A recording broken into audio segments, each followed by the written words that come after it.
പണ്ട് നിങ്ങൾ ഇഷ്ടമുള്ള ചോദ്യങ്ങളാണ് ഈ പത്രസമ്മേളനത്തിൽ ചോദിച്ചിരുന്നത്. അതായത് ഇവിടെ ഇരിക്കുന്ന ആൾക്ക് ഇഷ്ടമുള്ള ചോദ്യങ്ങൾ. നമസ്കാരം. പല പ്രാവശ്യമായിട്ട് ശ്രീ വി ഡി സതീശനിൽ ഞാൻ നിരീക്ഷിച്ചിട്ടുള്ള ഒരു കാര്യമാണ് മാധ്യമ പ്രവർത്തകരെ അദ്ദേഹം കൈകാര്യം ചെയ്യുന്ന രീതി.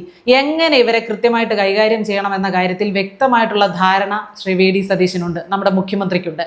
കഴിഞ്ഞ ദിവസം അദ്ദേഹം വാർത്താ സമ്മേളനം വിളിച്ചുകൂട്ടി കാര്യങ്ങളൊക്കെ വ്യക്തമായിട്ട് സംസാരിച്ചുകൊണ്ടിരിക്കെ തന്നെ അദ്ദേഹത്തിനോട് ഇടയ്ക്ക് കയറി ചോദ്യങ്ങൾ ചോദിക്കുകയാണ്.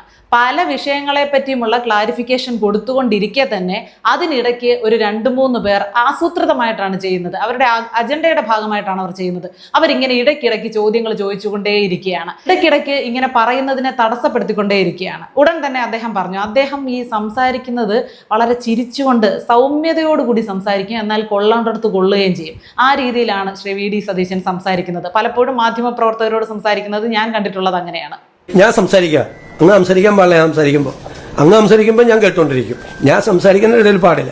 നിങ്ങൾ അവിടെ മിണ്ടാതിരിക്കൂ. ഞാൻ സംസാരിക്കുകയല്ലേ, ഞാൻ സംസാരിക്കുന്നതിന്റെ ഇടയ്ക്ക് കയറി സംസാരിക്കാതെ നിങ്ങൾ ചോദ്യം ചോദിക്കുമ്പോഴെല്ലാം ഞാൻ മിണ്ടാതിരുന്ന് കേൾക്കുകയല്ലേ. അപ്പൊ ഞാൻ മറുപടി പറയുമ്പോൾ അത് മിണ്ടാതിരുന്ന് കേൾക്കേണ്ട ഒരു ബാധ്യത നിങ്ങൾക്കില്ലേ, ഒരു മര്യാദ നിങ്ങൾക്കില്ലേ എന്നാണ് അദ്ദേഹം തിരിച്ചു ചോദിച്ചത്. എത്ര മാന്യമായിട്ടുള്ള മറുപടിയാണ് കൊടുത്തത്. അതേസമയം തന്നെ അദ്ദേഹം മറ്റൊരു കാര്യവും പറഞ്ഞു. ഇതിനു മുൻപ് ഈ സീറ്റിലിരുന്ന ആളോട് ആ ആൾക്ക് ഇഷ്ടപ്പെട്ട രീതിയിലുള്ള ചോദ്യങ്ങൾ ചോദിക്കുകയായിരുന്നല്ലോ നിങ്ങളുടെ പതിവ്. എന്നെങ്കിലും നമ്മളത് കറക്റ്റ് കാര്യമല്ലേ ശ്രീ വി ഡി സതീശൻ പറഞ്ഞത്? എപ്പോഴെങ്കിലും നമ്മൾ കേട്ടിട്ടുണ്ടോ ഈ പിണറായി വിജയൻ പറയുന്നതിന്റെ ഇടയ്ക്ക് കയറി എന്തെങ്കിലും പറയുന്നതായിട്ടോ അല്ലെങ്കിൽ പ്രസക്തമായിട്ടുള്ള ചോദ്യങ്ങൾ ചോദിക്കുന്നതായിട്ടോ നമ്മൾ കണ്ടിട്ടുണ്ടോ? ഇല്ല. മാധ്യമപ്രവർത്തകരൊക്കെ തലയും കുനിച്ച് എന്താണോ പിണറായി വിജയൻ എഴുതിയത് നോക്കി വായിക്കുന്നത്, അത് കേട്ട് എഴുതിയെടുത്തുകൊണ്ട് പോകുകയല്ലാതെ ഒന്നും ചോദിക്കില്ല. പിന്നെ അവസാന ഘട്ടമായപ്പോഴത്തേക്കും ഇലക്ഷനൊക്കെ കഴിഞ്ഞ് ഇവർ തോൽക്കുമെന്ന് ഏകദേശം ധാരണയായപ്പോൾ, ഉറപ്പായപ്പോൾ മാത്രമാണ് എന്താണ് എഴുന്നേറ്റ് പോകുന്നത്, ഞങ്ങൾക്ക് ചോദ്യം ചോദിക്കേണ്ട എന്നൊക്കെ ഏതോ ഒരു മാധ്യമ പ്രവർത്തകൻ പ്രതികരിച്ചത്. അതും ഒരാൾ മാത്രം. അപ്പോൾ മാധ്യമ പ്രവർത്തകർ എല്ലായിടത്തും കാണിക്കുന്നത് പോലുള്ള മര്യാദകേട് മുഖ്യമന്ത്രിയുടെ വാർത്താ സമ്മേളനത്തിലും കാണിക്കരുത്. ഒരു ഔചിത്യമൊക്കെ ഉണ്ട്.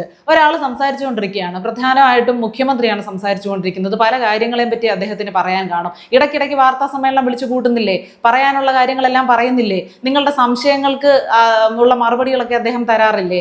ഇടയ്ക്കിടയ്ക്ക് എവിടെയെങ്കിലും വെച്ച് നിങ്ങൾ കണ്ടാലും അദ്ദേഹത്തിനോട് ചോദിച്ചാൽ ചോദിക്കുന്നതിനുള്ള മറുപടിയൊക്കെ തരുന്ന ആൾ തന്നെയാണ് നമ്മുടെ ഇപ്പോഴത്തെ മുഖ്യമന്ത്രി. അപ്പോൾ അതിനെ വല്ലാതെ അങ്ങ് മുതലെടുക്കരുത്, ചൂഷണം ചെയ്യരുത്.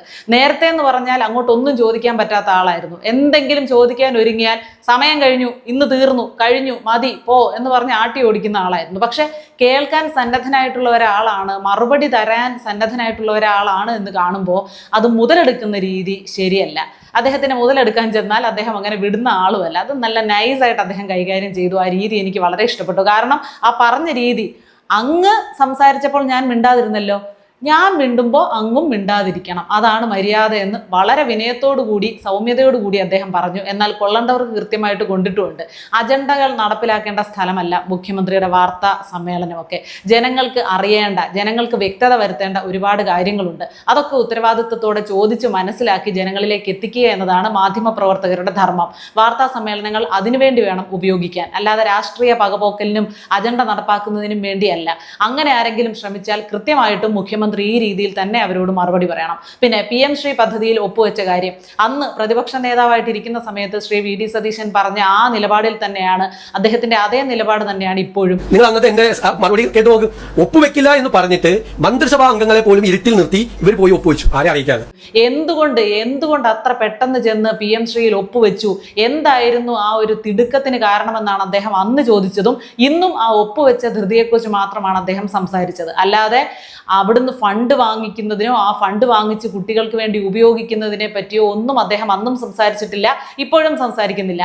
ഇവര് അവിടെ ചെന്ന് പദ്ധതിയിൽ ഒപ്പുവെച്ച പദ്ധതിയിൽ നിന്ന് ഫണ്ട് കിട്ടിയാൽ അത് വാങ്ങിച്ച് കുട്ടികൾക്ക് കൊടുക്കേണ്ട കടമ ഇപ്പോഴത്തെ സർക്കാരിനുണ്ട്.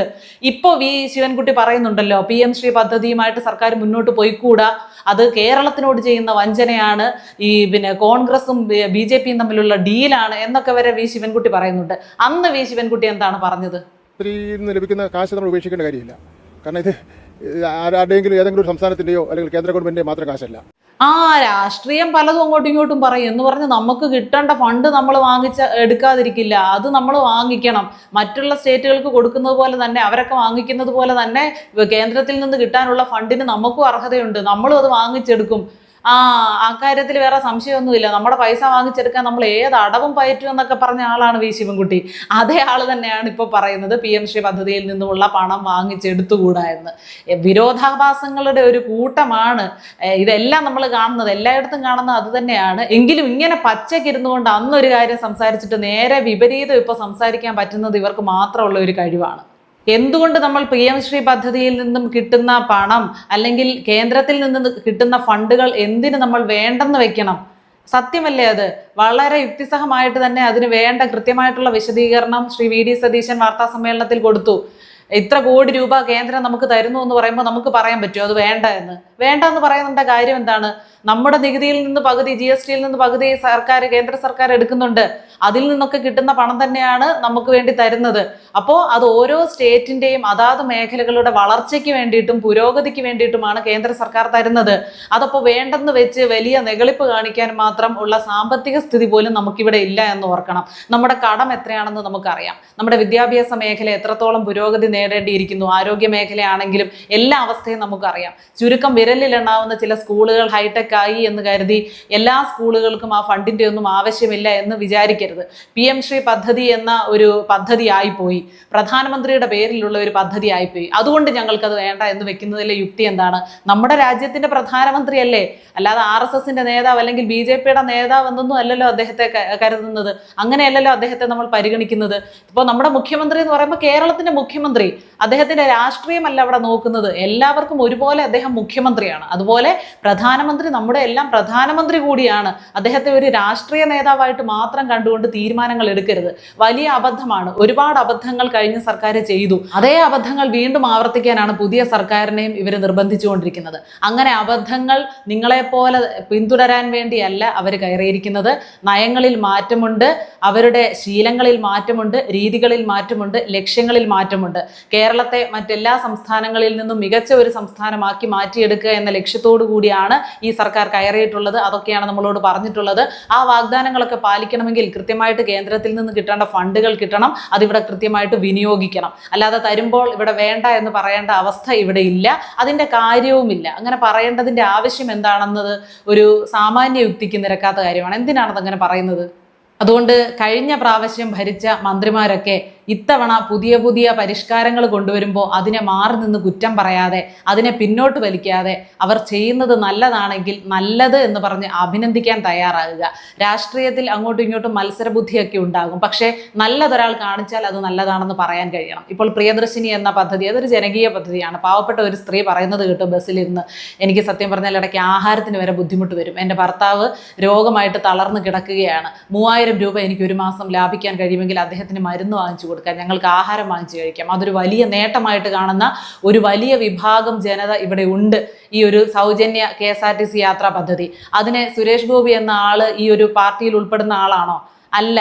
എന്നിട്ട് പോലും എത്ര കൃത്യമായിട്ടാണ് അദ്ദേഹം ഇതിനോട് യോജിച്ചുകൊണ്ട് സംസാരിച്ചത്. വളരെ നല്ല പദ്ധതിയാണ്. പിന്നെ ഈ ഒരു ഫ്രീ സൗജന്യമായിട്ടുള്ള പദ്ധതി വേണ്ട, അതിന്റെ ആവശ്യമില്ല എന്ന് കരുതുന്ന സ്ത്രീകൾ മനഃപൂർവ്വം ഒഴിവാകുക.